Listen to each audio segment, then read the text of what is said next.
no porto de Ponta da Madeira, ok? Então, nós temos o principal porto do Brasil, que opera a principal carga, né? A carga mais movimentada no Brasil, que é minério de ferro.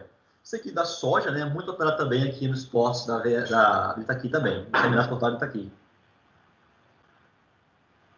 Nos terminais portuários que compreendem o chamado Arco Norte, ou seja, nós temos um paralelo aqui, né? Paralelo 16, que é acima da linha do Equador, abaixo da linha do Equador, perdão, paralelo 16. E todos os portos que ficam acima desse paralelo são chamados portos que compõem o Arco Norte, uma divisão que diz que é mais economicamente viável qualquer mercadoria desse ponto para cima ser enviado para esses portos aqui do que descer para o sul do país.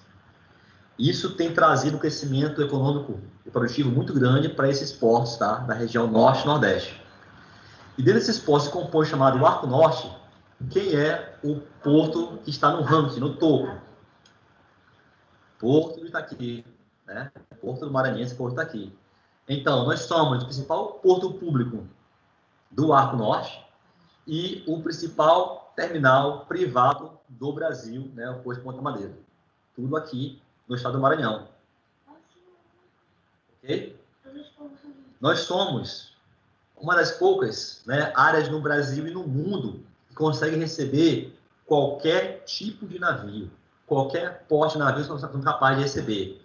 Desde navios de menor porte, como os Handysize e os Panamax, que podem transportar até 80 mil toneladas, passando pelo navio da classe Capesize, né, os grandes granelheiros, que podem transportar até 190 mil toneladas.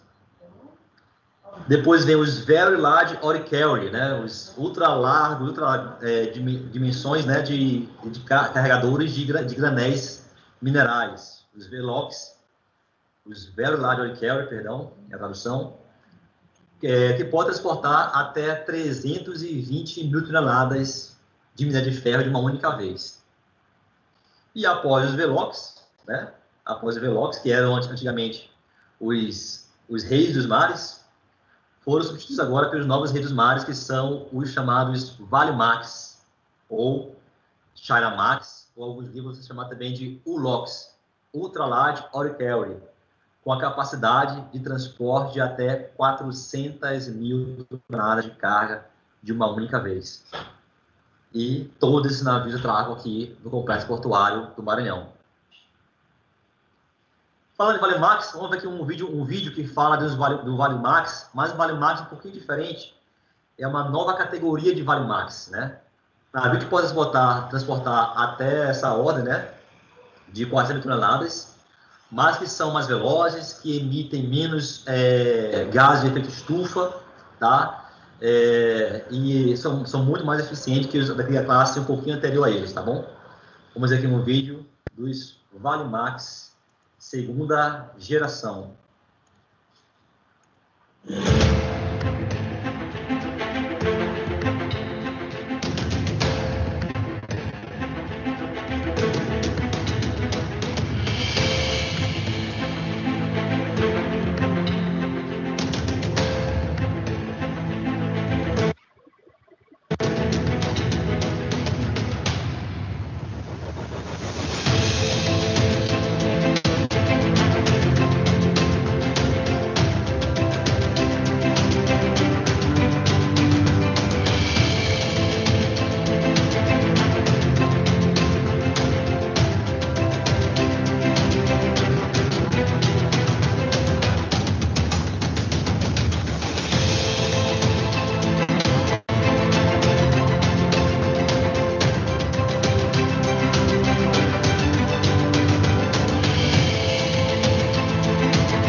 né, turma? Então, esses são navios que envolvem por engenharia aplicada, turma, que é pura física, por engenharia aplicada.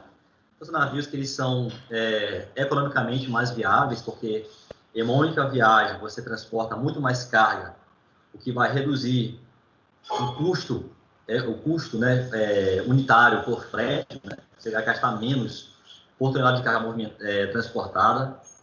Isso melhora a competitividade da Vale no mercado internacional.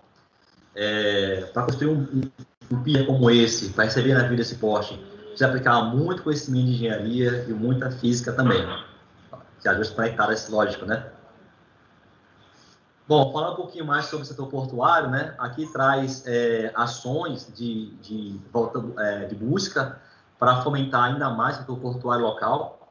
Isso aqui foi uma reunião entre o dirigente do Porto de Itaqui com dirigentes do Centro Industrial, conhecido como Porto Seco de Anápolis, na região centro-oeste do Brasil, um setor industrial que concentra grande parte das mercadorias de baixo e alto teor industrial, e de lá esse centro distribui para vários portos do Brasil, né? E agora com essa parceria aí com o Porto de Itaqui, tende ainda a aumentar cada vez mais o fluxo de mercadorias para cá, ok? Isso de virtude dos avanços da finalização das conhecida Ferrovia Norte-Sul, ok? Ligando aí, né, a cidade de Estrela do Oeste, em São Paulo, até o Porto do Itaqui, aqui em São Luís, né? O Porto aqui também acaba ligando com a Vale também, tá? Então, forma-se uma verdadeira coluna vertebral de norte a sul do Brasil, que tende a fomentar ainda mais o nosso setor portuário. Bom, então aqui nós temos uma imagem do Porto da Vale, que possui 5 berços, pode receber até 5 navios de uma única vez. Tem um terminal portuário aqui da Alumar, né? Pode receber até 2 navios, um navio de cabotagem trazendo a bauxita e um outro para longo curso, né? Destinado à exportação da alumina. Outra carga, né, de muito destaque que nós vimos lá são os granéis sólidos, entre ele o granel mineral, que nós falamos do minério de ferro, seguido do granel vegetal. E para quem acompanha os noticiários, né, nesse período que nós passamos de pandemia, né, com muito impacto econômico muito grande no país, o agronegócio teve fator preponderante de segurar, né, de reter uma desaceleração maior da economia do Brasil. Porque o agronegócio, ele continua crescendo, a demanda internacional por grãos continua aumentando, e isso ajudou, né, a combater um pouquinho o impacto econômico que a pandemia trouxe ao país. E São Luís do Maranhão, como nós vimos que ele possui condições naturais, né, muito favoráveis à implantação de terminais portuários, posição geográfica muito boa profundidade, canal dragado, altamente dragado, conexão com o Norte e Sul, passagem de ferro Carajás, enfim, né, vários fatores têm atraído investimentos. Investimentos, digamos, do Tegran, que é a terminal do grãos do Maranhão, né? Um consórcio de empresas que se uniram para construir esses mega silos, que podem armazenar até 500 mil toneladas de grãos de uma única vez, né? Cada silo suporta até 125 mil toneladas. E, inicialmente, construiu-se um berço para receber um navio. Então, cada silo tinha a sua vez lá de operar um navio, tá? Para atender a um cliente específico. Mas, como nós vimos, a curva de produção dos portos só cresceu, a demanda mundial por grãos só cresce, então o Tegran, que já era muito bom, teve que crescer ainda mais. E aí nós tivemos recentemente, ano passado, uma grande obra de duplicação da linha de embarque do Tegran, tá? Aqui está uma matéria aqui, né, de 2019, falando da obra, né, em execução, e foi concluído em 2020. E aqui tem um vídeo que fala um pouquinho, né, sobre essa expansão do terminal de grãos do Maranhão, o Tegran, que fica no Porto do Itaqui. Perfeito. Ó, tem duas perguntas aqui. A Brenda Alves perguntou o seguinte: em Barcarena, além do porto de Vila do Conde, existem vários outros portos menores. Há uma função diferente para eles? Função diferente? Isso. Ela está dizendo que existem vários outros portos lá, menores, né? E ela está perguntando se é uma função diferente para eles. Eu não sei qual é o porto específico, né? Mas possivelmente deve ser devido à sua característica natural. Pode ser portos que estão localizados em regiões um pouco mais rasas, né? Que recebem ou navios menores ou as chamadas barcaças. Na região norte é muito comum a operação com barcaças, né?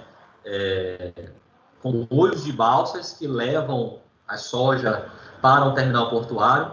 Esse terminal portuário, esse terminal portuário desembarca a soja dessas balsas, armazena em silos e depois embarca de uma única vez para navios maiores. Então, pode ser que esses portos sejam portos de entreposto. Pelo rio, chega as barcaças, trazendo grãos, armazenam nesse porto, e depois o navio um pouco maior, geralmente um Panamax, atraca, e aí sim embarca, e de lá envia para o navegação de longo curso ou cabotagem também. E a outra pergunta é da Milena. Ela pergunta: por que o navio Valimax contribui para um mundo mais sustentável? Tá, essa pergunta é muito boa. Por quê? Primeiramente, os seus motores, né, as suas máquinas, elas são construídas para usar menos óleo bruto, né, óleo bruto de petróleo, por milha navegada, né? Então ele anda, é um carro econômico, né? Ele anda mais gastando menos combustível. Segundo, o combustível dele é um combustível especial, é um chamado no português seria óleo bruto derivado de petróleo com baixo teor de enxofre.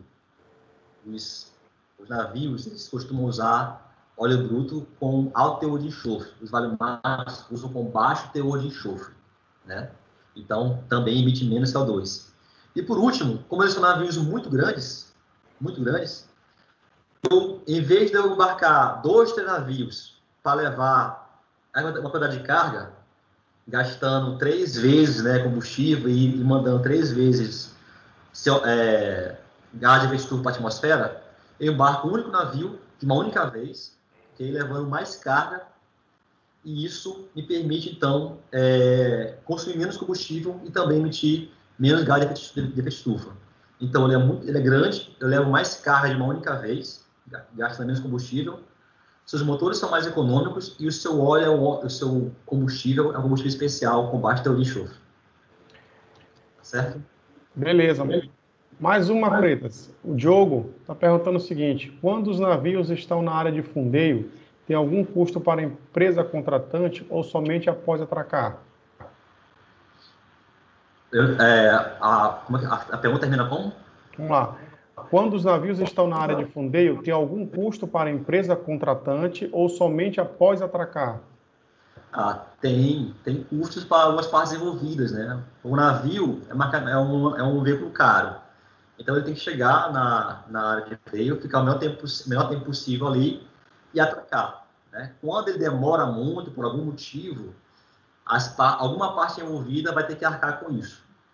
Então, depende do contrato, você saber quem é que vai pagar por aquele atraso, né? Pode ser o porto, pode ser o armador, pode ser o cliente que está comprando a carta, está vendendo. Tudo está no contrato. Tá bom? Beleza, Ok? Freitas, pode continuar. Vou rodar então aqui o vídeo que mostra, pessoal, a obra acabada da duplicação do terminal de grãos do Maranhão, o nosso Tegran. Um mundo de oportunidades. O Brasil que alimenta o mundo. Avanços tecnológicos e capacidade produtiva que geram valor para o agronegócio brasileiro. Bem-vindos ao novo Tegran, Terminal de Grãos do Maranhão. Marcando o início de uma nova história, o Tegran conta agora com 2 berços de atracação, permitindo o carregamento de 2 navios de forma simultânea, ampliando assim a performance transporte de granéis sólidos de origem vegetal, passando da taxa de 2.500 toneladas-hora para 5.500 toneladas-hora. Na moega ferroviária, ativamos o segundo conjunto de esteiras, para a descarga de 2 composições sendo direcionadas para nossos terminais de forma distinta, agregando performance, garantindo uma taxa de recepção ferroviária de 4.000 toneladas por hora, com o descarregamento de 8 vagões de forma simultânea, sendo acompanhados por um novo e moderno centro de controle operacional, que garante o monitoramento e a segurança das operações pelas velozes correias transportadoras. O início das operações da fase 2 coloca o Tegran entre os terminais mais produtivos do Brasil, com uma capacidade de movimentação anual superior a 15 milhões de toneladas, reforçando a posição do Porto do Itaqui como a melhor alternativa para o escoamento de grãos produzidos no arco norte brasileiro. Este é o novo Tegran.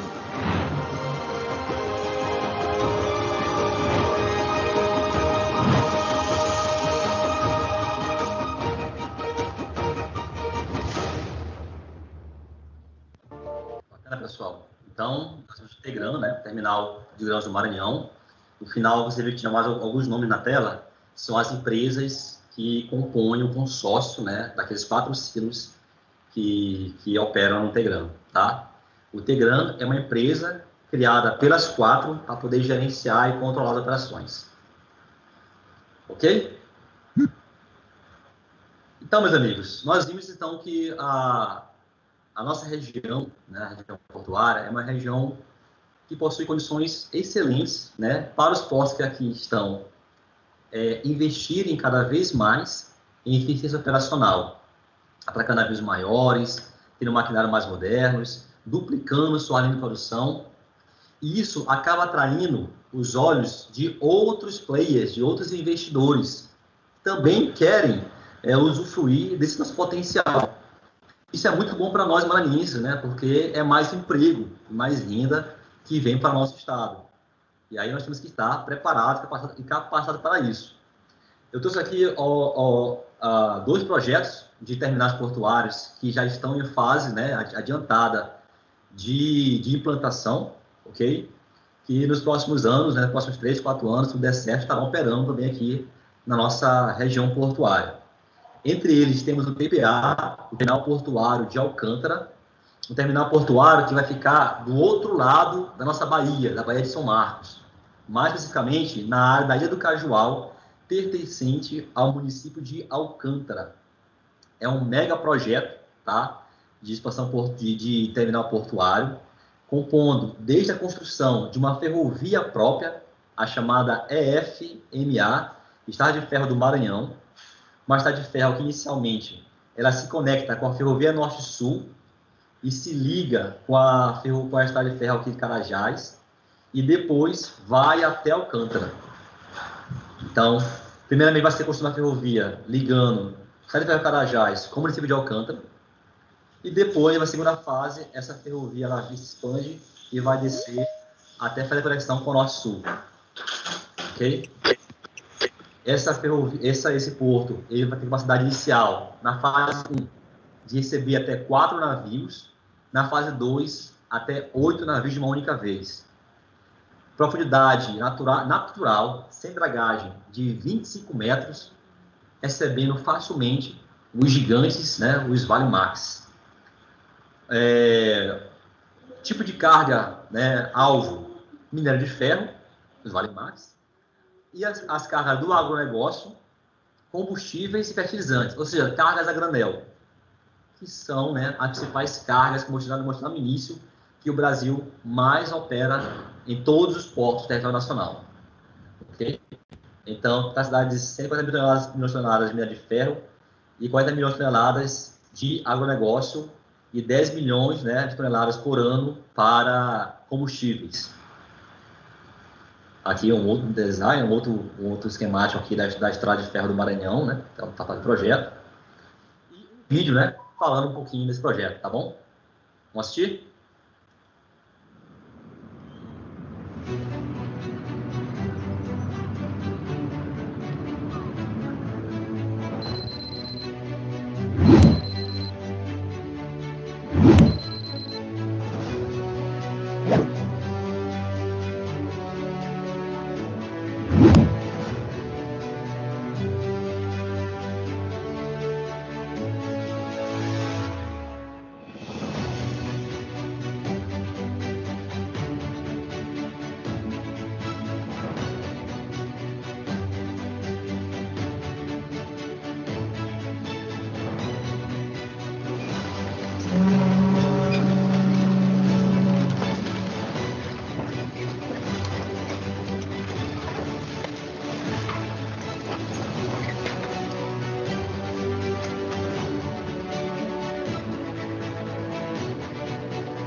Pessoal, esse é o projeto Terminal Portuário de Alcântara, né? Um projeto já tem aprovação dos órgãos federais, as licenças já ambiental, de implantação já foram emitidas, e agora está andando, né? A previsão inicial era de iniciar a operação até 2024.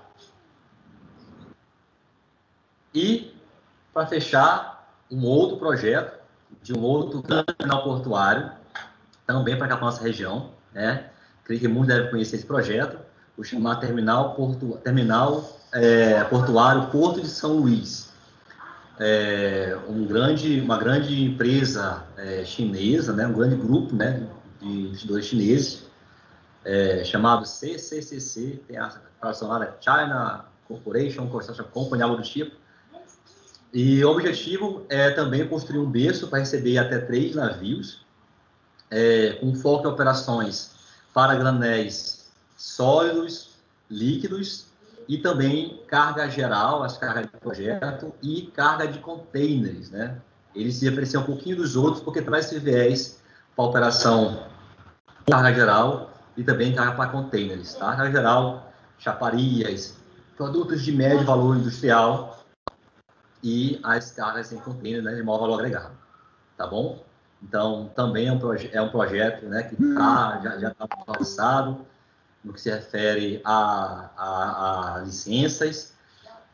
Tem alguns contratempos, né, que se devem aparecer dos noticiários com relação à área na qual vai se instalar, mas estamos à torcida para que tenhamos esse terminal, né, esse projeto concluído nos próximos anos também, tá bom? Mas isso aqui, pessoal, é mais para evidenciar o quanto nossa área ela é favorável, né, economicamente viável, para atrair investimentos para o setor portuário, né? O que cobra de nós estarmos preparados para as oportunidades que estão aí e das que estão por vir. Ok? Isso aqui, para fechar o último vídeo, é o vídeo que ele mostra como é feito o controle operacional, né, a coordenação logística portuária dos navios que operam no porto de Ponta da Madeira. Ok? O maior porto do Brasil.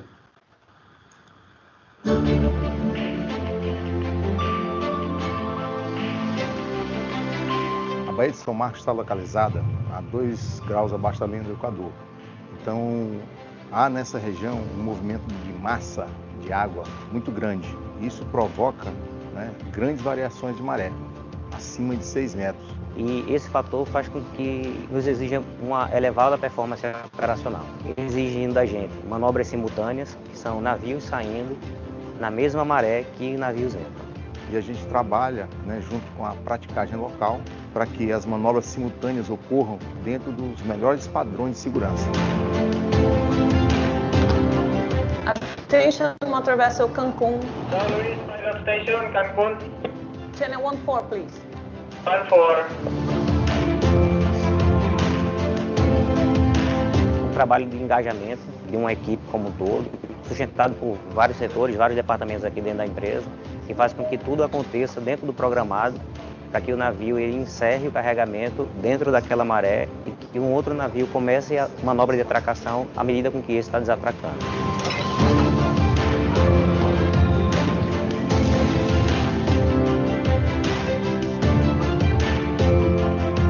A Vale, para garantir a segurança das manobras, ela disponibiliza o simulador físico e matemático na Fundação Centro Tecnológico de Hidráulica, dentro da USP. A Vale mantém essa fundação, a praticagem local ela é treinada nesse simulador, para que a formação dele, especificamente nas manobras do Terminal Vale, sejam dentro dos padrões de segurança melhores possíveis.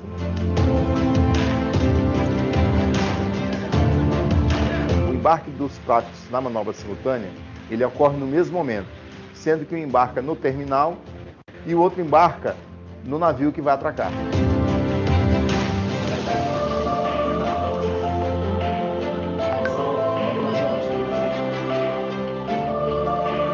Uma sinergia entre todas as equipes da manutenção, da operação, da inspetoria e da praticagem, a gente consegue garantir a otimização das manobras simultâneas e, por consequência, a otimização da fila de embarque de todos os meses do ano programado. Isso é um ganho que alavanca nossos resultados, faz com que a gente aumente a ocupação dos piers e traz uma capacidade maior operacional do terminal.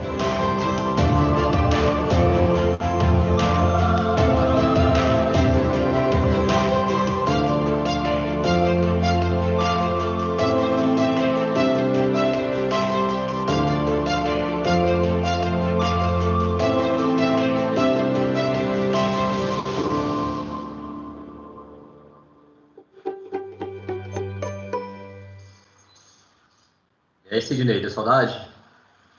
Rapaz, olhando meu amigo Cezinha aí com o rádio na mão, lembrei muita coisa. Não é não, Samuel?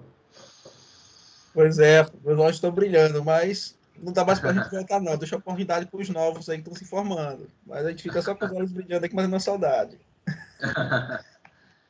Pois é, pessoal, mas que bom. Então, assim, então a ideia aqui foi mostrar o potencial portuário do nosso estado e a nossa, né, posição no contexto nacional, tá? Então, temos que estar preparados, né, para esse mercado que já está aqui, Vale está aqui, Alumar, e o mercado que está por vir, os novos portos que estão aí, né, em projetos de implantação. Tá bom? Seguindo para a segunda parte da nossa palestra, falar um negócio sobre arqueação de navios, né, Draft Survey e a conexão com a nossa palestra anterior. Tá? Pessoal, os conhecimentos de arqueação de navios, eles trazem por base conhecimentos, né, da hidrostática e o princípio de Arquimedes. Você deve ter ouvido eu falar do professor Sidney. E muitos desses conhecimentos servem de base para cursos voltados para a engenharia naval. E o que é arqueação de navios? Né? Se você for no site da Receita Federal do Brasil, você vai encontrar esse conceito aqui, pessoal. Que diz que a arqueação de navios consiste em atividade, né, de proceder à leitura das marcas de calado, né, que são escalas que existem no corpo do navio,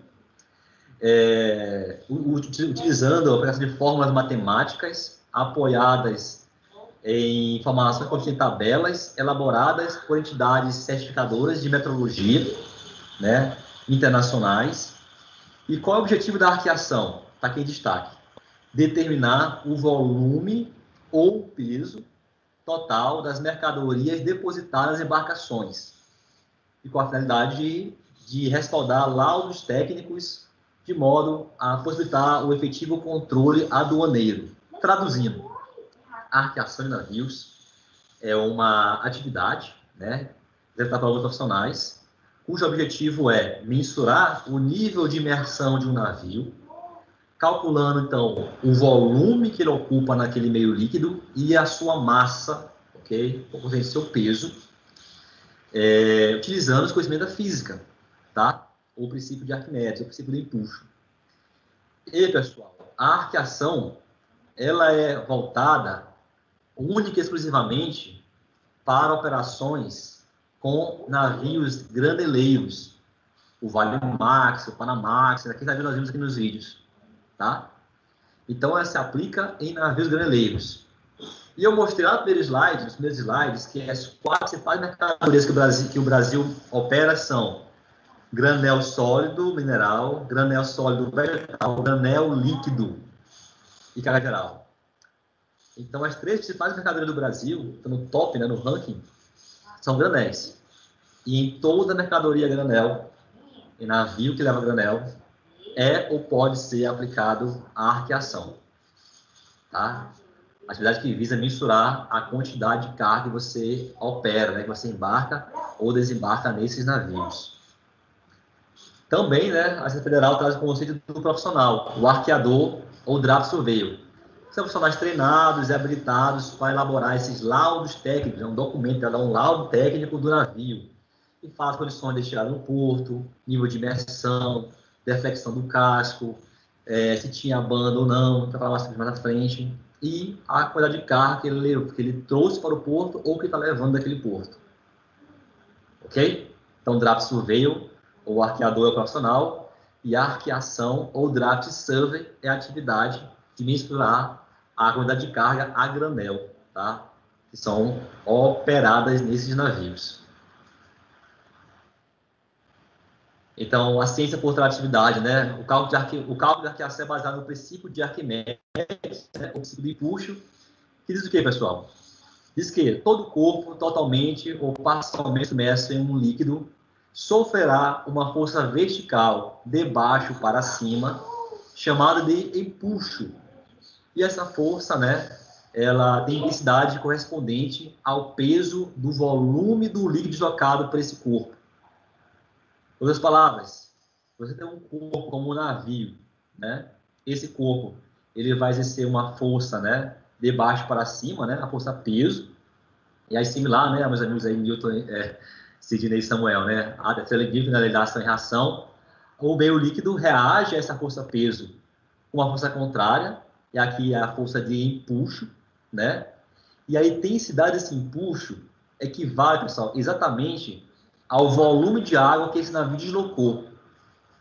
Ou seja, se eu pudesse colocar esse navio em uma piscina, em uma banheira, cheia até a borda, com um dreno, um recipiente para receber o volume de água que essa embarcação deslocasse, eu poderia constatar que o peso desse volume de água deslocado corresponde exatamente ao peso desse navio, desse objeto, tá? Obedecendo ao princípio de Arquimedes, ou princípio do empuxo.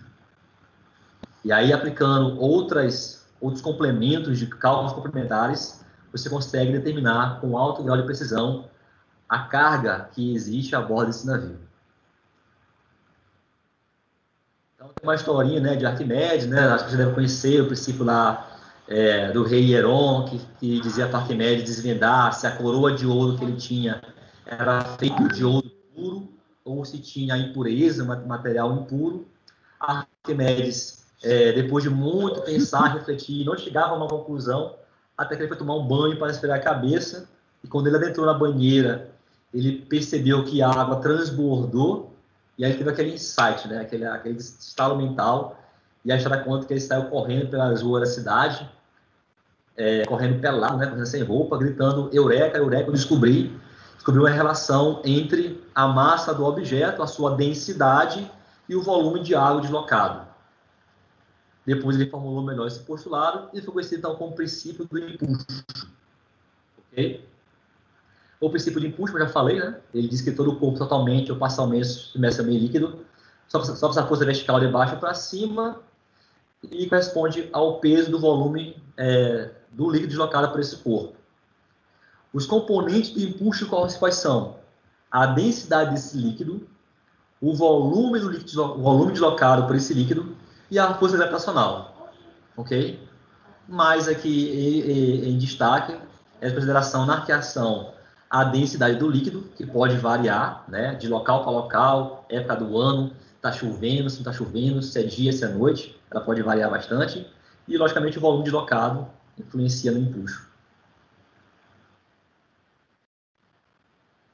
Ainda, falando de empuxo, nós podemos ter três relações entre o peso e o empuxo que atuam em um objeto, ok? Se o objeto permanece parado em um meio líquido, em meio aquoso, significa dizer que a força-peso e a força-empuxo estão em igualdade de intensidade, peso igual a empuxo. Se esse objeto ele começar a descer na coluna d'água até tocar no fundo, entende-se que a força-peso ela foi superior ao limite de resistência da força de empuxo.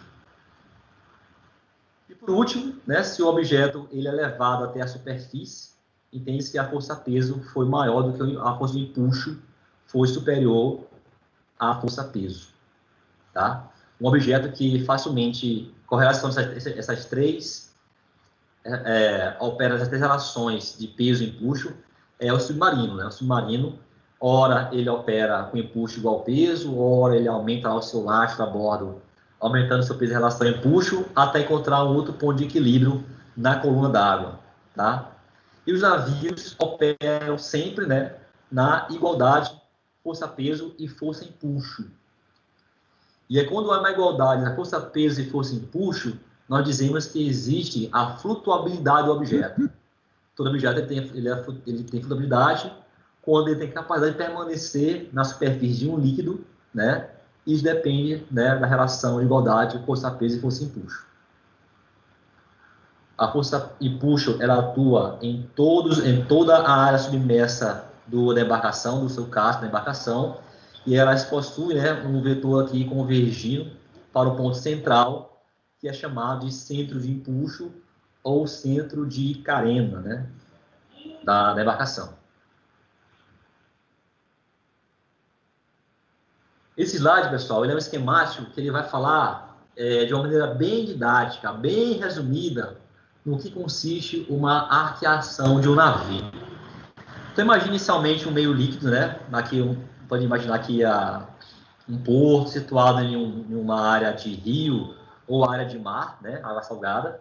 Aqui a água salgada, né? Densidade de valor 1,025 toneladas por metro cúbico. Densidade, lembrando que é a relação entre massa e volume. E agora imagine um objeto, como se fosse um poliedro perfeito, né? Um corpo regular, que é na forma de um bloco, na qual ele fica repousando exatamente na superfície da água e simbolizando o navio sem carga. Agora, imagine esse mesmo objeto, certo? Com um aumento de massa, e ele agora vai emergir, né? Vai afundar um pouquinho na coluna d'água, emergindo 6 metros. Pergunta: é possível calcular o peso desse bloco, sabendo apenas suas dimensões, a profundidade que ele ocupa na coluna d'água e a densidade do líquido?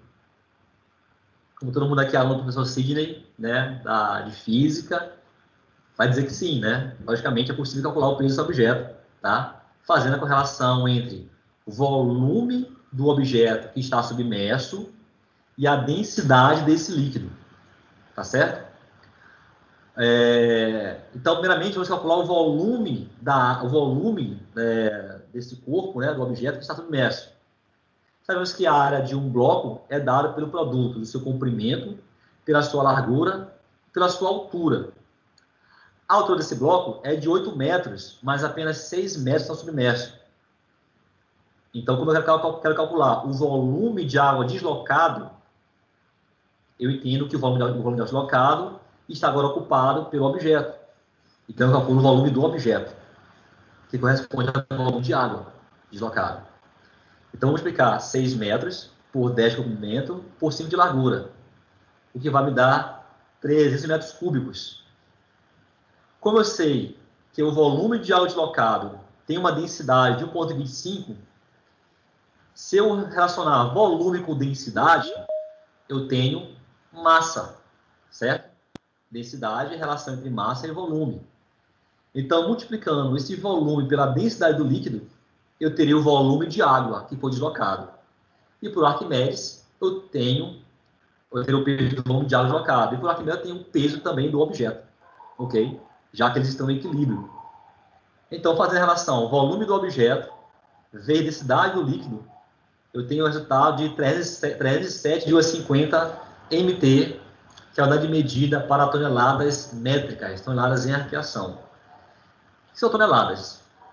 Então, o peso do objeto, que corresponde ao peso de água deslocado, é de 307,50 toneladas métricas.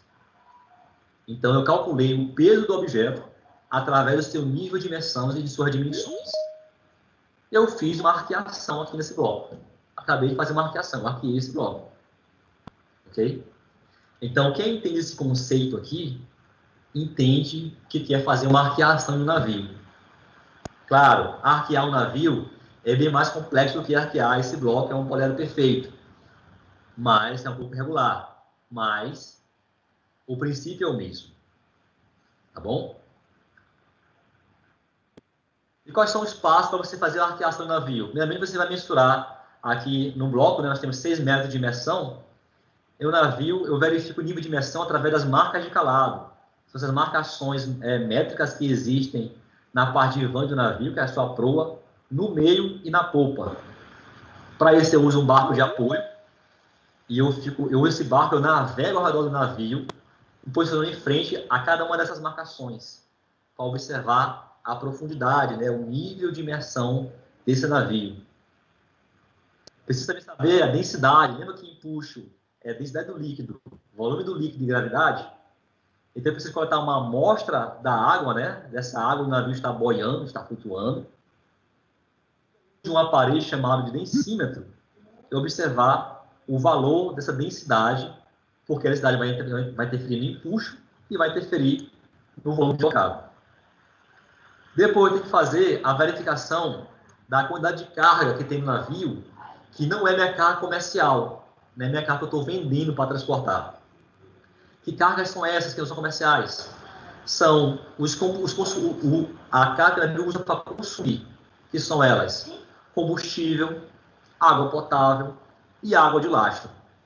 Para isso, o arqueador precisa mensurar o nível, certo? Em cada tanque que possui essa carga líquida consumível, e fazer alguns cálculos, né, chamado cálculo de sondagem de ulagem, para determinar a quantidade dessa carga no navio, que tem que ser extraído do deslocamento total feito no cálculo de arqueação.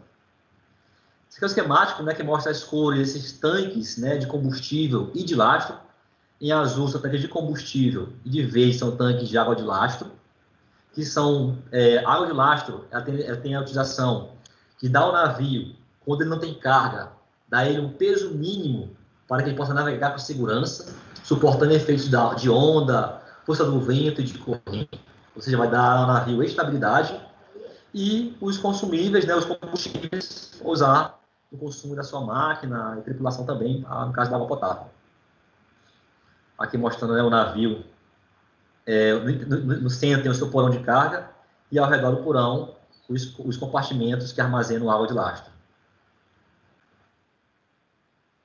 Aplicado o conhecimento de matemática, né, que são as interpolações, aí já é o cálculo desenvolvido, né, mas o objetivo aqui desses cálculos é encontrar o displacement, que em inglês significa deslocamento, ou seja, o deslocamento de água que o navio causa, que por Arquimedes corresponde ao peso do navio, e fazendo outros cálculos complementares, eu vou chegar ao cálculo da carga a bordo, da carga a granel. Aqui é mais componente do cálculo de arqueação, né? Tem cálculos para corrigir fatores causados pela sua inclinação. O navio ele fica inclinado na coluna d'água quando ele tem mais carga para ré, ou mais carga para avante, ou se ele tem mais carga para os lados. E aí, pessoal, como eu chego a minha carga mesmo embarcada? Você faz uma arqueação no início, quando o navio chega no porto, para calcular o seu peso na chegada. Faz uma arqueação no final do carregamento, navio todo imerso na coluna d'água, até o seu limite de imersão permitido. E a diferença entre os pesos iniciais e peso final vai ser a variação, né? Vai ser a carga a bordo. Lógico, levando em consideração as correções de cálculo que tem lá e a extração daqueles pesos a bordo que não correspondem à carga. Que é água de lastro, água potável, combustível, tripulação, os pesos que não correspondem à carga. Então, fazendo uma arqueação no início e uma arqueação no final, a diferença entre as duas, né, com as devidas correções, eu terei a minha carga operada no navio, ou embarcada ou desembarcada. A arqueação também permite você ter o controle da operação de embarque daquele navio, porque com ela você consegue observar os esforços que o navio sofre, né? Esforços como esse aqui que pode gerar a ruptura do seu casco, ok? Verificar a concentração de pesos nas laterais do navio que vão gerar as chamadas bandas ou adernamentos, que se não evitado podem causar um acidente portuário, ok? E também esforços estruturais, tá, na sua viga principal ou quilha, né? Que é a estrutura central do navio que suporta a maior parte dos seus pesos e que, dependendo da distribuição da massa no seu interior, não sendo calculado corretamente, pode gerar esforços excessivos e gerar ao colapso estrutural do navio, né? Como esse aqui, que são exemplos de acidentes ocorridos, né? Em alguns locais aí, alguns postos aí do mundo. Tá certo? Bom, pessoal, aqui eu chego ao final da nossa palestra. A intenção, então, era falar de arqueação, falar como que ela contribui para a segurança operacional portuária, como que ela é aplicada no mercado portuário nacional e internacional, e como que os portos do Brasil, né, operam, em sua grande maioria, granéis, e se tem granel, tem arqueação. E os portos do Maranhão, né, que possuem um potencial incrível, são portos com vocação, né, com viés fortemente voltado para granel, ok? O que traz também a importância de nós conhecermos um pouco de arqueação. Tá certo? Eu quero agradecer muito aí, mais uma vez, ao professor Sidney pelo convite, a vocês, alunos, né, do curso de engenharia, né, dos cursos de engenharia, e abro aqui o espaço para perguntas, tá certo? Se tiver outras perguntas, tá bom? E passo a palavra para o professor Sidney novamente. Beleza, meu amigo Freitas. Palestra excelente aí. Bateu aquela saudade aí da área. Como o Samuel falou, né? Vamos ficar por aqui mesmo, né, Samuel? Cara, muito boa. Gostei aí. Deu para a gente perceber as oportunidades que a gente tem aqui do nosso lado, tá, gente? Eu não estou dizendo aqui só porque eu trabalhando lá, porque tem muita oportunidade para a gente e a tendência é só aumentar. Para quem vai fazer engenharia aí, é um ótimo local para treinar, né? E aprender bastante. Não precisa sair para São Paulo, ir para o Rio de Janeiro, ou até fora do Brasil, para você ser fera em engenharia. Só para você ter uma noção, a gente tem aqui na nossa ferrovia um dos maiores laboratórios de eletrônica, né? Então, assim, pô, para quem gosta da área de elétrica, principalmente de eletrônica, você tem um dos maiores laboratórios do mundo, né? Bem aqui do nosso lado. A gente tem uma operação aí com mais de 330 vagões na nossa ferrovia, certo? Maiores navios do mundo, maiores carregadores de navios do mundo, tá? Então, tudo é gigantesco, a operação aqui, a logística é gigantesca. Para quem, por exemplo, faz engenharia de produção e tem uma disciplina chamada pesquisa operacional, se você olhar como é que é a logística para você embarcar minério, saindo lá do pátio até chegar no navio de fato, né? Para quem é da área de logística, entender todos os tipos de contrato que existem aí para você botar carga dentro de um navio, né? Muitos contratos, e por aí vai, entendeu? É muita coisa, muita oportunidade, isso é excelente, cara, só mostra o quanto que a gente tem aqui do nosso lado, essa gama de oportunidades, e aí vocês têm que aproveitar, gente, estudar e olhar o que tem, né? Não é olhar o que não tem, pô. A gente fica aqui frustrado, tentando olhar, lá eles estão estudando isso. Não, cara, aqui tu tem Porto, aqui tu tem os maiores do mundo. Então, vamos olhar para casa, vamos estudar para resolver nossos problemas aqui, que aí as oportunidades vão aparecer para a gente. Doutor Samuel quer fazer uma pergunta. Gente, o microfone vai estar liberado para vocês aí, podem perguntar, tá beleza? Beleza. Primeiramente aí eu agradeço ao professor Sidney por ter me dado essa oportunidade aí de aprender mais e mais com o professor Freitas. Relembrar. Assim, muito feliz, lisonjeado por estar aqui participando, relembrar essa área, aqueles momentos que tivemos, que é uma área que você viu a beleza de tudo, me deu saudades, assim, já devo estar dizendo assim, Rogério, arruma lá a vaga novamente, mas nós não podemos mais, né? De lá a gente veio e dar oportunidade para novos aí, e dizer que, pessoal, mesmo ali é um berço de abertura de oportunidades, sabe? Ali você abre muitas oportunidades para outras coisas. Eu acho que essa área me ensinou muito a me concentrar, a trabalhar sob estresse também, porque não é uma área light, é uma área que também traz muitos desafios e precisa de profissional que realmente gosta de desafio, a cada dia é um desafio diferente.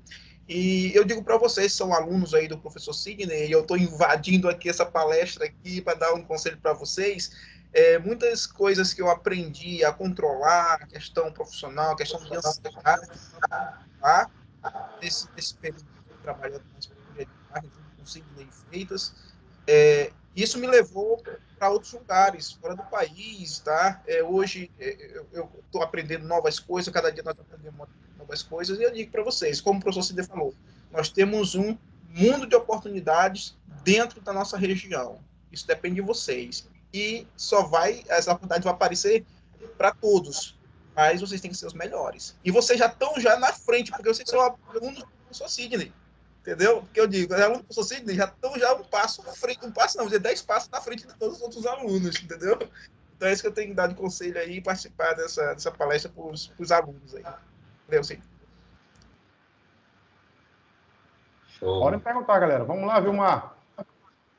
Boa noite aí, queria parabenizar aí pela palestra, bastante interessante. E eu queria que ele comentasse como ele falou aí sobre a praticagem segura lá do Porto da Madeira. Há pouco mais de um ano a gente teve um episódio na Bahia do fundeamento, do problema que a gente teve com o Stella Banner, né? Aqui do Porto da Madeira, na área da Vale. Eu queria que ele comentasse sobre essa praticagem que aconteceu, ou algum erro que ele, se foi notado, que se poderia alguma coisa ter evitado isso aí.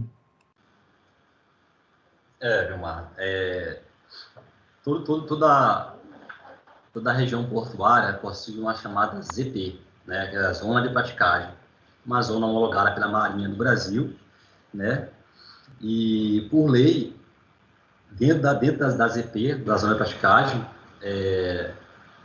toda empresa portuária, todo armador, ele é obrigado a nomear um prático para navegar com segurança naquela região. Mas é só na chamada região de navegação restrita, certo? Onde ali realmente carece de um profissional que conheça detalhes daquele percurso. Mas, para além desse ponto, existe um canal também balizado, também olhado pela Marinha, né? Sinalizado, né, por boias, que é o canal de navegação. O canal até chegar em alto mar mesmo. Então, o navio ele é obrigado a navegar por esse canal, né? Sinalizado, com boias, né, demarcando, como fosse uma pista de pouso de um avião, sabe? Uma pista de pouso de um avião. Só que chega um ponto em que precisa pegar um prático. E dali o prático assume. Esse navio está trabalhando, ele teve prático para atracar, teve prático para desatracar. Chegou no ponto final da praticagem, não era mais obrigado a ter um prático, o prático desembarcou. Normal, como manda a legislação. E o comandante deveria seguir dali em diante até a zona de mar profunda, seguindo o canal balizado. Mas por algum motivo, ainda se desconhece, ele saiu do canal.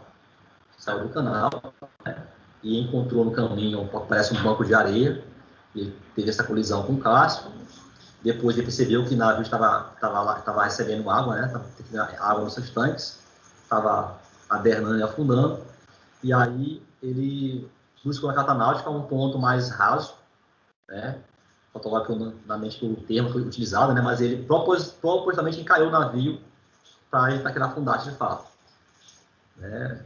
E isso foi o que inicialmente aconteceu, mas não foi erro de praticagem, porque ele estava fora da zona de praticagem. Dentro do canal, as fora da praticagem, e depois ele saiu do canal por motivos que até hoje não foram revelados. Valeu, obrigado. Nada. Pergunta? Mais alguma pergunta, gente?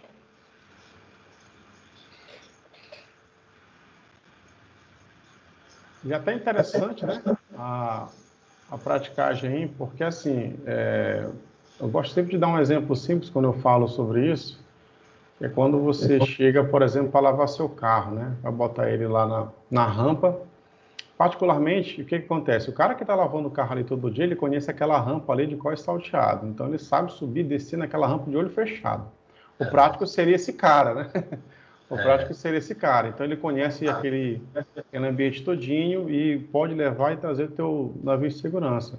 Se em algum momento, né, o comandante perceber que o prático não, sei lá, está fora de si, não está fazendo a atividade dele de maneira correta, ele pode assumir o controle novamente, tá? E pegar sua embarcação de volta, tá? Lógico que ele tem que reportar, não é uma coisa tão simples, mas é que nem o nosso carro. Se você deixar o cara subir e perceber que ele vai cair, você pode pedir para ele parar imediatamente, né? E tirar de lá. Uma das coisas interessantes que aconteceu agora recente, não sei se vocês acompanharam, mas foi aquele navio que ficou e atrapalhou lá o canal de Suez lá, né, gerou um problema gigantesco aí, né, Freitas? Para a gente olhar como é importante a navegação, né? Nossa. Afetou o mundo, né? O mundo? Afetou o mundo, né? Uma bola de neve, um efeito dominó que afetou o mundo. 12% do comércio mundial passava por ali. Já estava até ameaçando aumentar aqui o preço de combustível, porque ia aumentar o preço do barril. Né? Já bater aqui no nosso posto de combustível aqui. Exatamente. E ainda fizeram alguns navios dar a volta, passar ali pela costa da África, arriscado ser atacado por piratas, né? Que, gente, piratas existem, viu, gente? Piratas existem. Além do custo exorbitante, né? Chega a hora de mais de 100 bilhões de dólares. E aí, estou querendo saber quem vai pagar. Isso. China de novo, né? Gente, vamos lá. Mais alguma pergunta? Todo mundo está calado hoje, está parecendo assim. Fique à vontade, pessoal. Estão com medo. Pode perguntar, gente. Ó, a Brenda disse que queria trabalhar lá. Ó. Em que setor o engenheiro elétrico pode atuar, doutor Fritz? Engenheiro eletricista? É. Nossa, são vários, né? Aí, no Porto, é muito baixo, né? O Porto é como se fosse uma indústria qualquer, né? Então, você vai trabalhar na parte de automação, na parte de alta, baixa tensão, reparos, equipamentos de atracação, manutenção em máquinas de operação de embarque de minério, de recuperação de minério. Já falei da automação em si, né? Você pode trabalhar no canal, na marítima mesmo, dando suporte eletroeletrônico nas boias de sinalização. Cada boia, né, que são, não sei, mas acho que tem próximo de 100 boias, eu não sei quantas boias tem no canal da Serra, são muitas. Cada boia, ela tem um nível de tecnologia, né, alto. Tem GPS, tem emissor de radiofrequência, certo? Tem computador de bordo, batimetria do canal, dragagem, enfim, é muito vasto. A engenharia, qualquer uma das engenharias tem... lugar de engenheiro, acho que Porto ali é o ideal para engenheiro. Porto. Tem vaga ali para tudo quanto é engenharia, cara. Vamos dizer que ali é um laboratório. Para engenheiro ambiental, para engenheiro mecânico. Ixi, engenheiro mecânico faz a festa, né? Segurança. Até engenharia de pesca pode trabalhar no Porto.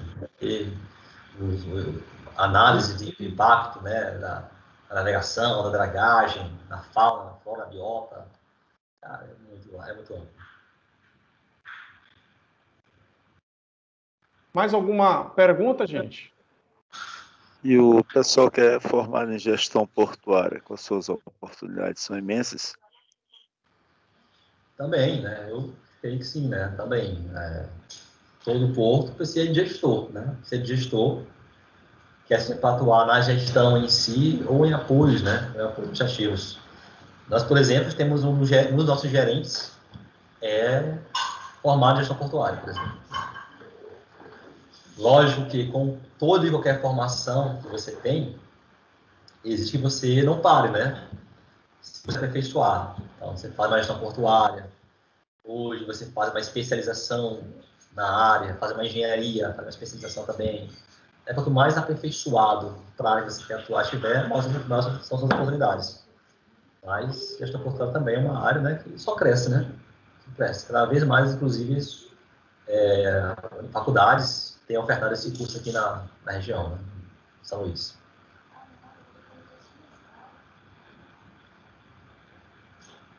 Tem gestão portuária aí na faculdade? É a Widen. Mais alguém, gente? E professor? Oi. Roberto aqui.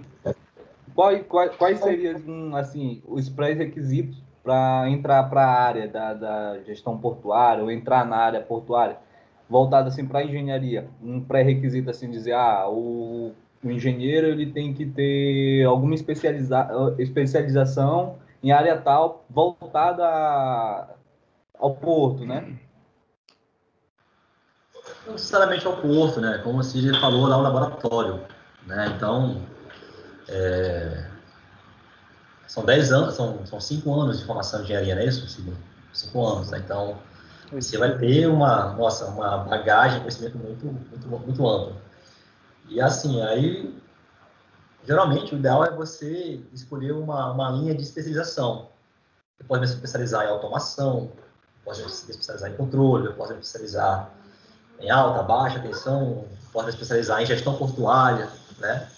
Quanto mais especializado você estiver para a área que você tem afinidade, maiores são as suas chances, né? Porque você não vai estar no porto somente para ser gestor portuário, pode ser. Você pode trabalhar na automação, pode trabalhar na manutenção máquina, pode trabalhar em projetos de plantação, na área civil.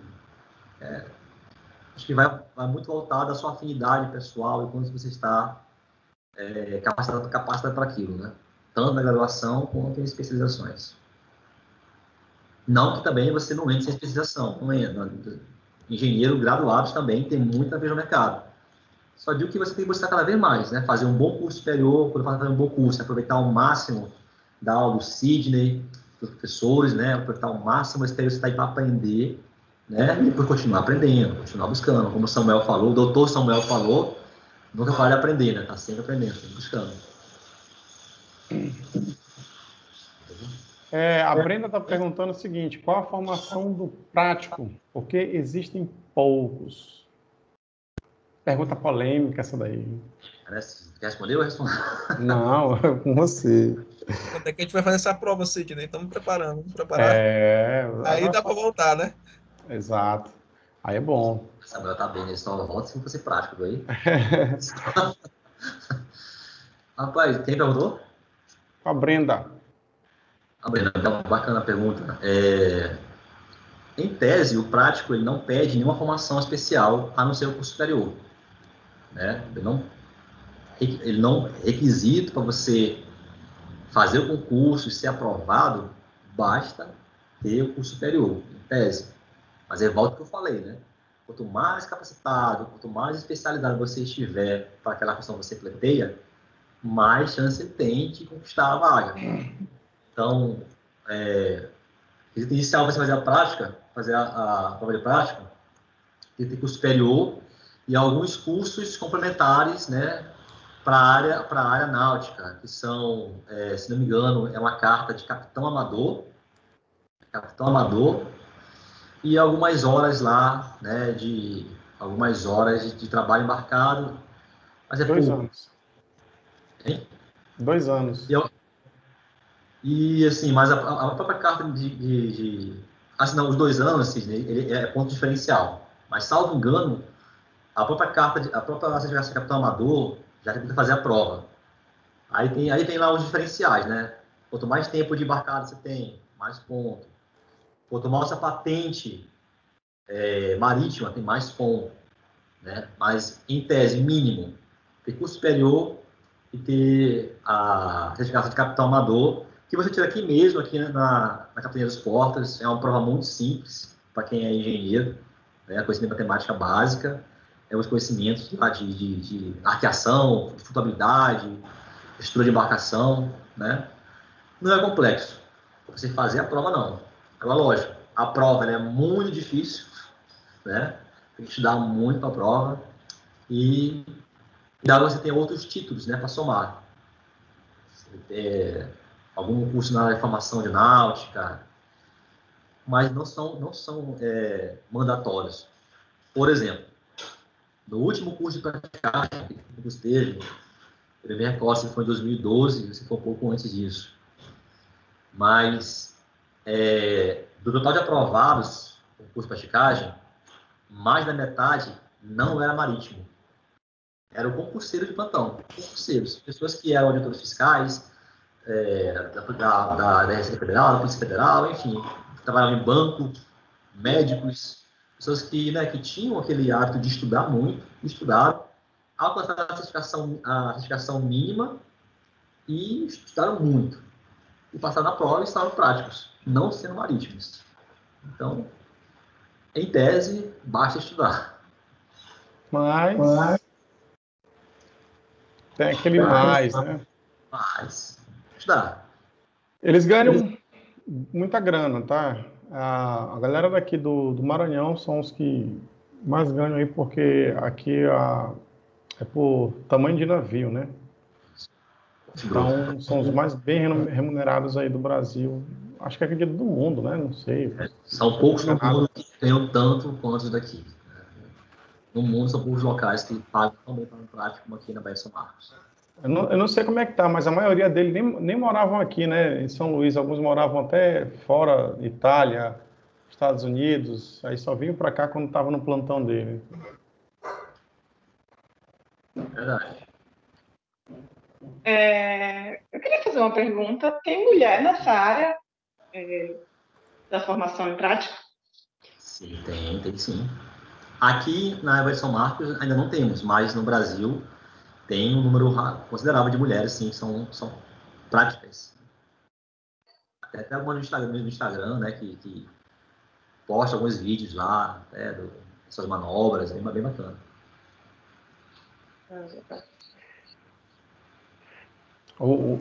E aqui? O prático é que dá... enche os olhos da galera, ainda mais quando se fala os valores, né? Valores estratosféricos. Falar de capitão, né, de navio, eu estava vendo uma reportagem, tem uma egípcia, né, que ela é a primeira, né? Agora, acho que, como diz, as mulheres vão dominar o mundo. Eu já sou dominado em casa por uma, né? Então vai dominar o mundo. Eu também. E então já começou já ter capitãs, né, de navio, mulheres aí que...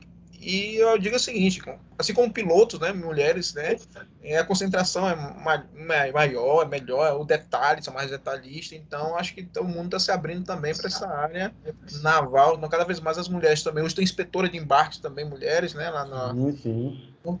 Então as mulheres aí ficam atentas aí que as oportunidades estão aí para vocês dominarem cada vez mais o mundo. Você viu nos vídeos que eu botei aqui, nos vídeos que eu botei, muita mulher mesmo. Na operação, na gestão, né, na manutenção. Então, tá, hoje é bom isso, né? É bom. É bom demais, né? Fugindo um pouco desse tema da formação prática, eu só queria saber quais são as causas do Porto do Itaqui não ser o que mais movimenta no Brasil, sendo que ele possui a maior profundidade, né, do Brasil. Esse assunto é um pouquinho polêmico, mas ele se dá muito a fatores históricos, né? Socioeconômicos históricos, né? Então, sabemos que a parte sul-sudeste, né, desde o período da levou, né, a França da Coalição, todo aquele complexo portuário sul-sudeste. As maiores empresas, então, começaram a se instalar por lá, as montadoras de veículos. Então, assim, há todo um contexto histórico por trás disso, né, que levou aquela região sudeste a ter seu maior desenvolvimento portuário, né, e industrial. Mas isso está gradativamente mudando, né? Os portos do sul-sudeste, além deles estarem praticamente no topo da sua capacidade, né, sem ter mais como aumentar a sua capacidade de produção, eles possuem menor profundidade natural que a maioria das regiões aqui da área Nordeste e Norte. Então, fora todo o ganho histórico de alto nível industrial que já está aplicado lá, estamos evoluindo gradativamente, né, com o olhar dos grandes investidores para cá, para a região, com terminais portuários, com tecnologia mais aplicada, certo? E é basicamente isso. Ela também necessidade também de maiores investimentos também, né? Maiores investimentos. O Porto está aqui é um porto que tem feito nos últimos anos investimentos consideráveis em tecnologia, né?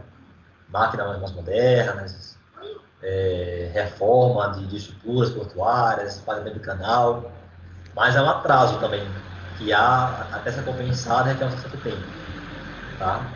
Mas são otimistas aí que todo esse fomento, né, de novos terminais portuários tende a tirar um pouquinho tanta desigualdade que há em relação aos portos do sul-sudeste.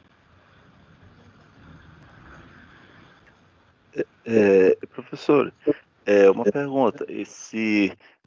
Aqui em São Luís do Maranhão há um crescimento muito grande na área portuária, mas em termos de capacitação é muito pouca. Tem cursos, além das universidades, mas para poder preparar melhor para quem se formou recente, assim, coisas mais ligadas ao porto? Tem sim, né? As faculdades, assim, até tempo atrás, era uma carência muito grande, né? Inclusive, eu, quando fiz a minha primeira pós-graduação, eu queria fazer em Porto, não tinha, eu fiz engenharia de produção. Mas logo que abriu uma especialização em portos, eu fiz, foi na UFMA. Faço outra agora em uma instituição de engenharia portuária e tenho um mestrado lá na UFMA, que é da oceanografia, e há a expectativa de abrir um mestrado em engenharia portuária também na UFMA. E parece que há algo também na UEMA para isso. E algumas outras faculdades, né, com gestão portuária, né. Aqui também, eu falei da minha empresa, né, a Consuporte está aqui no canto, aqui. A Consuporte é uma empresa de capacitação para a portuária, capacitamos técnicos e graduados para atuar na área portuária, com cursos de média e curta duração específicas para a operação de portos e terminais, ok?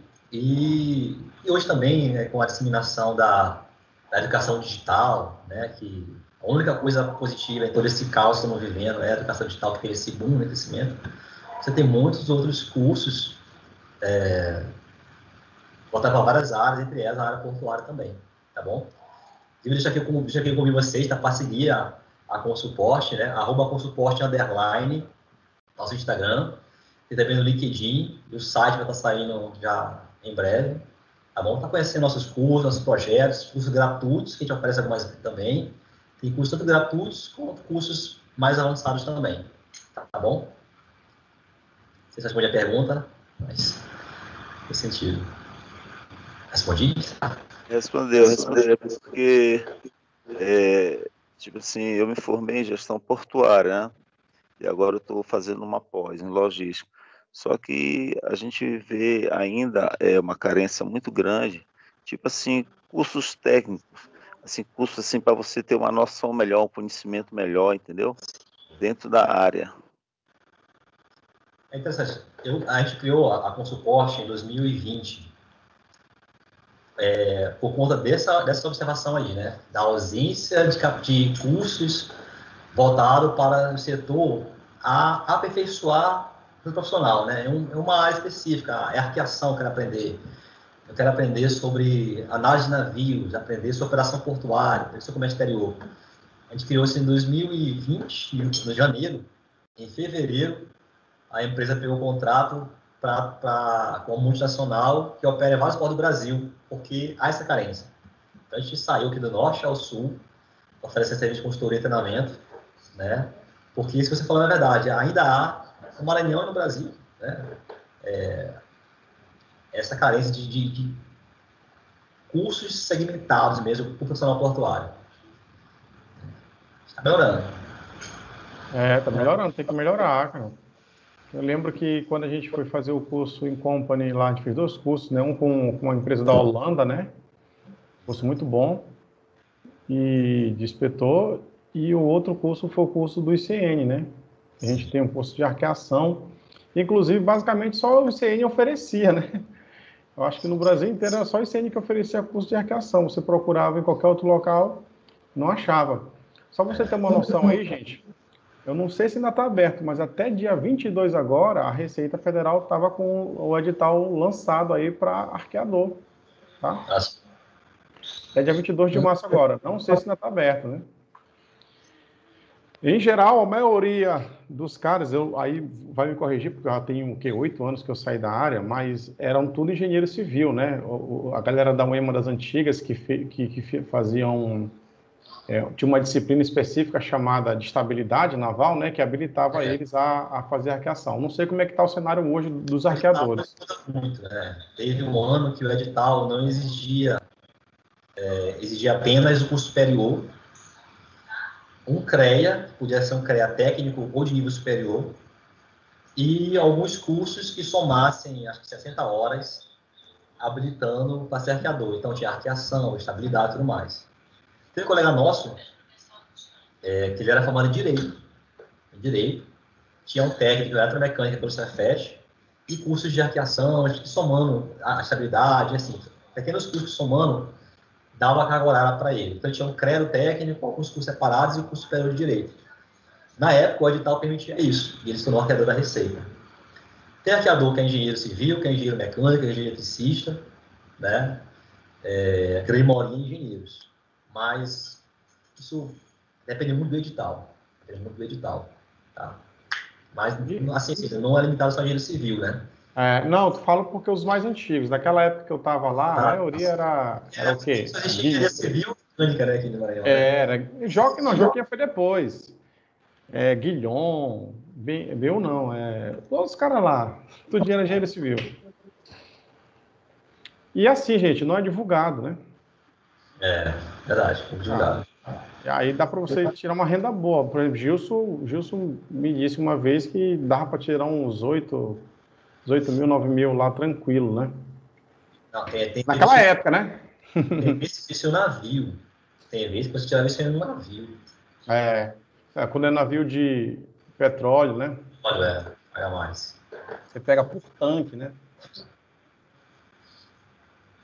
Galera, então assim, ó, como eu digo aí, ó, aqui no nosso porto aí, ó, Ponta da Madeira e o Itaqui agora com o Tegran, cara, a gente tem uma oportunidade grande aí, até para vocês poderem conhecer como é que se trabalha com logística de fato, né? Porque a Vale agora ela tem uma empresa só de logística, né?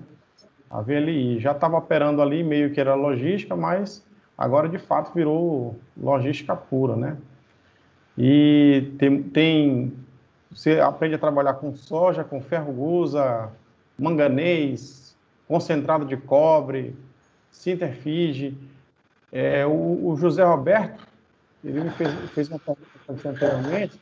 Eu recomendo, sim, que, tendo trabalhado lá e hoje aqui no mundo da graduação, que vocês estudem bastante também Excel e tentem aprender como é que funciona, quais são os tipos de minério que são exportados aqui, quais são as cargas, entender as características de cada um, para chegar lá não ficar boiando, né? Entender, isso aqui que é soja, né? Isso aqui que é Cinterfeed, então vai aprendendo isso, porque esse conhecimento aí vocês não aprendem, não.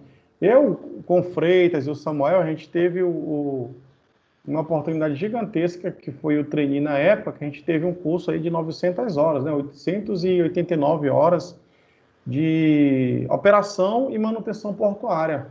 Dentro desse curso, a gente viu a parte de correia transportadora, que você não acha em lugar nenhum para você estudar sobre isso. Sobre a parte de minério, né, que foram tudo profissionais da Vale, e também a parte de arqueação, tá, para poder estudar. Mas se vocês puderem pesquisar por conta própria, ou se acharem algum curso com suporte, para poder fazer, na realidade, faça. se tu, tu não, senhor, professor Sidney, Oh, rapaz, senhor não. e o professor Rogério Freitas foram meus professores. Na verdade, eu não fiz esse curso. Eu te lembro que eu vim da pelotização, que aí eu tive o prazo de aprender com vocês. Vocês sentaram ali na mesa, vem aqui, vamos te ensinar, vê se tu aprende. E aí eu peguei a oportunidade e aprendi, né? E aí cheguei a ficar ainda um tempo lá com vocês, um bom tempo, aprendi o que tinha que aprender. E eu não me esqueço, a minha primeira assim, que eu fiquei responsável por fazer o trim do navio, foi aquele navio que bateu uma correnteza e quebrou os cabos tudinho. E o Josimar estava lá em cima, de forma de prático, chamar a praticagem e Josimar me dando ali as coordenadas lá do PIA e eu lá em cima, lá junto com o comandante olhando para mim, pensando que eu era o prático. Aí o navio saindo, quebrando o cabo e o navio em direção ao outro. Depois esse vídeo rolando por lá, semana. Caramba. Eu fui descer desse navio lá no meio da Baía de São Marcos, na lancha da praticagem, tudo nas costas e a lancha batendo no lado do navio. Essa emoção boa. O Bobo está para contar, hein? Muito boa. Não, tá bom, né, Samuel? O Ellen Jordan, pode fazer a pergunta. Boa noite. Boa noite. A minha pergunta é em relação como é que está o avanço do novo porto, do Cajueiro, que vai abrir muitas oportunidades para quem teve um interesse agora, né, com essa palestra de ingressar na área portuária. A gente tem que ver também que vai vir aí, né, um novo porto, a ampliação do porto do Itaqui, vai abrir muitas novas oportunidades. E como é que está o avanço? Porque a gente sabe que tem alguns empecilhos de alguns moradores que não querem se retirar daquela área. Quais são as expectativas que está sendo criada em questão de mais, vamos dizer, criação de empregos? Quais são as áreas assim que vai abrir mais oportunidade para as pessoas aqui de São Luís, do nosso estado aqui, no caso do Maranhão?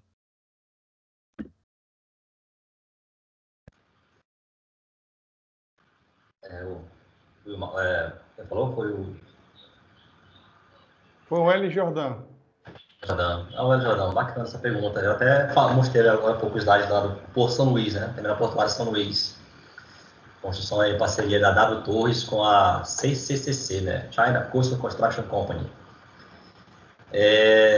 Então, assim, são boas expectativas, né? Que esse porto vai sair, né? Estava bem adiantado já estava fazendo a terraplanagem, chegaram a colocar a pedra fundamental lá, né? O marco zero de construção do porto. A VLI mostrou bastante interessada em uma parceria já com esse porto para colocar alguns dos seus cílios por lá. Há movimentos da indústria de gás do Maranhão também, operar gás por lá, né? Vindo desde da área, onde chama assim, ali, da área do Batom de Norte, não me lembro o nome lá.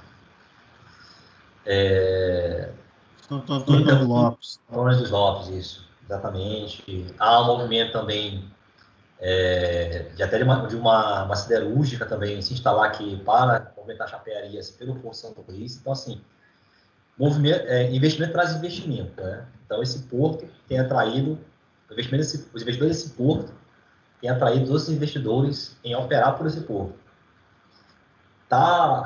Tem uma paralisação realmente nas obras de terraplanagem e implantação por conta de alguns percalços jurídicos, né? Que alguns moradores, movidos por alguns grupos de advogados e partes interessadas, houveram algumas ações querendo indenizações maiores do que as que já haviam sido ofertadas. E até onde se sabe, houve uma paralisação até fechar todo esse percalço jurídico, né? Mas as tentativas são muito boas, que sanando essa parte, né, esse problema jurídico, né, de indenização, vai ter um boom de mão de obra para a construção desse porto e outra grande captação de mão de obra para operar o porto, né? Para operar. Só que é aquela história, né? O Brasil vai olhar para cá. Então, o porto vai querer contratar maranhense? Vai. Mas ele não vai ser obrigado a contratar maranhense. Ele vai contratar os mais qualificados. Então, você tem que estar pronto para correr o cara de Minas, que vai querer ir para cá, o cara de São Paulo, o cara do Rio, né? Eu lembro quando o Porto da Vale ele duplicou também, a gente teve aqui uma implosão de muito gente de fora, São Paulo, Rio, Minas, né? Porque Natal, né? Mas ninguém está errado nessa história, né? Nós estamos tendo oportunidades, né? Vocês aqui na faculdade, e quem estiver fazendo outros cursos de graduação, técnica de especialização, enfim, né? Está pronto porque vai sair. Eu tenho muita esperança que vai sair o Porto São Luís, que vai sair o Terminal Portuário de Alcântara. O Itaqui já ampliou lá, está construindo um novo berço para operar celulose. Já terminou um mega silo lá para operar fertilizante da empresa COP. Já duplicou o Tegan. A VLI está com investimento. Então, assim, né? A mão de obra vai sempre ser demandada. Você está capacitada pronto para isso.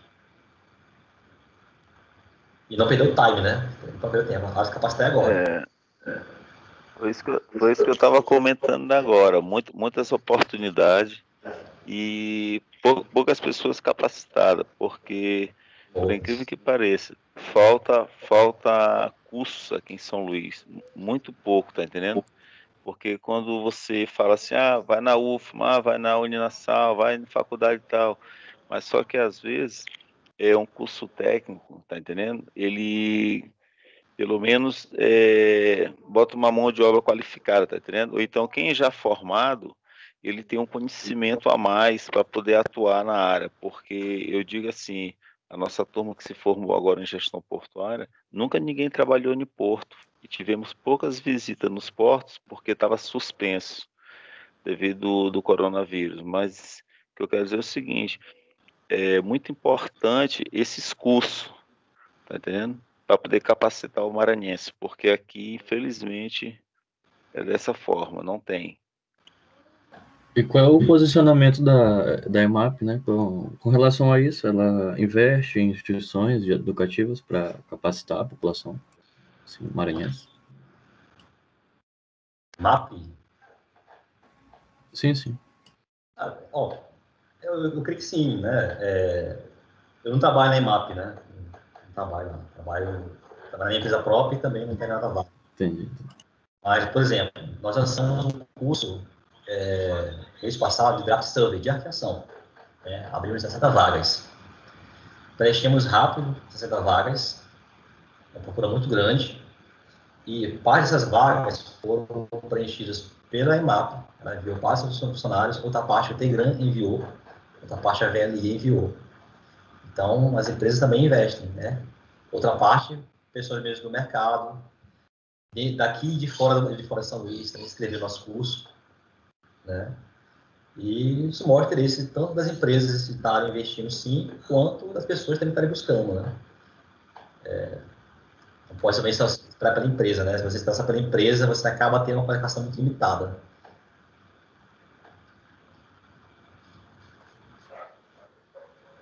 Certo? Professor, é porque assim, ó, quando surgem uns cursos desses, eles enviam para as empresas dentro da área do porto, e quem está de fora não sabe, aí não faz. Assim, entendi.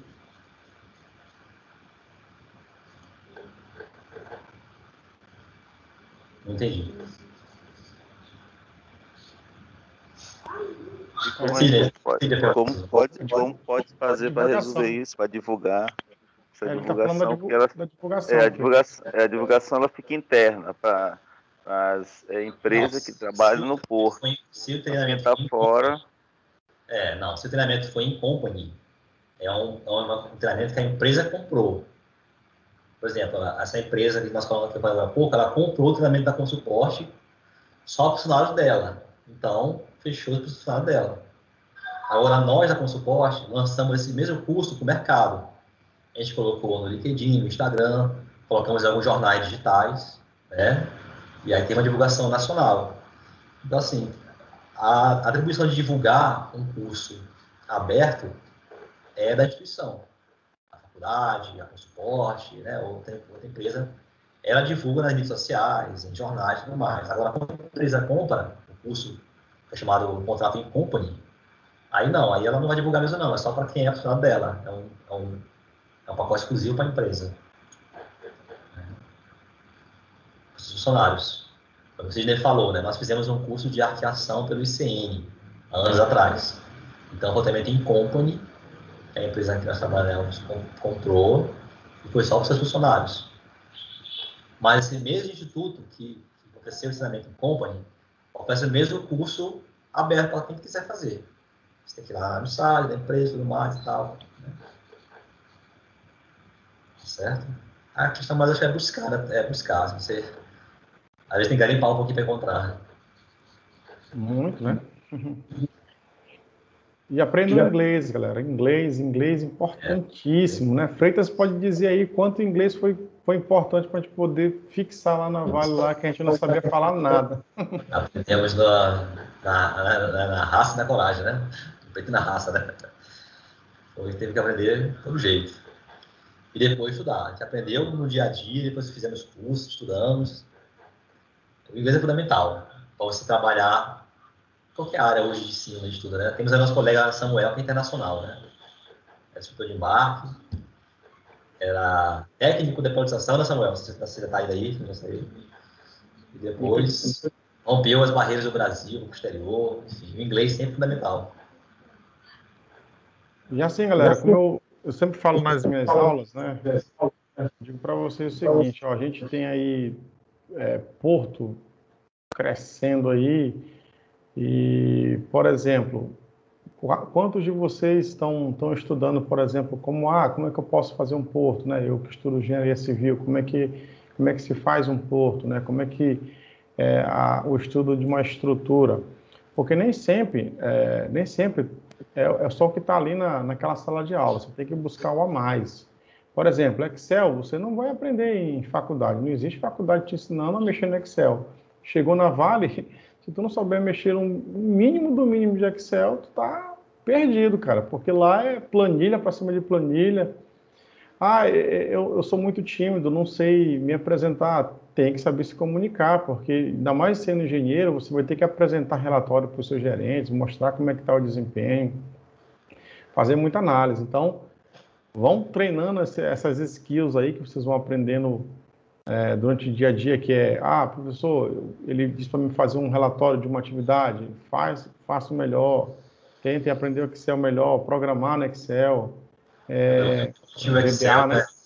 O Excel não está mais, assim, ele está só é uma ferramenta quase que básica, né? Assim, hoje você precisa aprender além do Excel.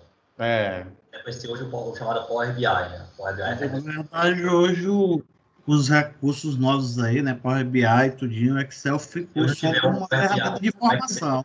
O Excel, o Power BI, já está para trás. Né? Já tem que fazer o Excel, melhor avançado, e me dar um curso de Power BI. Exatamente. Isso, né? Não pode... O Porto não para e também as qualificações, né, cada vez mais são exigidas, né? Não para. Aprendam os Power Apps, né? Os Power Apps também, para vocês criarem aplicações lá bem fácil com Microsoft. Eu sou Nilson. Pode falar, Nilson. Fala, gigantes. E aí, meu amigo? Estou aí com 2 amigos e um novo colega, que é o Rogério Freitas. Vamos colocar dessa forma, né, Rogério? Parabéns pela palestra, certo? Direcionei meus alunos da disciplina de equações diferenciais para cá. Percebo também que tem alguns alunos da disciplina de cálculo numérico também aqui, participando. Eu acho que é super válido quando a instituição faz esses convites. E tenho mais um amigo aí, que é o Samuel. Samuel acabou de sair. Acabou de fazer, não, estava reparando aqui, Samuel está em todas, né? Alguns, lógico, conhecem ele já de outras palestras, mas alguns não. É um gigante, tá? Na área também, certo? Já trabalhei com ele em outros lugares. E ouvi a sua contribuição, Vilmar, tá? Agora, como sempre, participando das palestras. Então, ouvi sua contribuição, as colocações dos mestres aí, Rogério e Sidney, em relação ao Excel e ao BI, né, que é essencial. Inclusive, na disciplina de cálculo numérico, eu dei uma provocada um pouco nos alunos, certo? E eles estão aí se saindo bem, justamente pegando os modelos matemáticos, né, e jogando todos eles para o Excel, trabalhando nessa parte não só de plotagem de gráfico, mas de outras coisas mais. Inclusive aí o Vilmar, o Breno, que eu não sei se está aqui, teve o Miguel, que eu também não sei se está aqui, cadê? Deixa eu ver aqui. Eu acho que não está. É o Miguel, foi isso, Vilmar? Não estou lembrando de cabeça.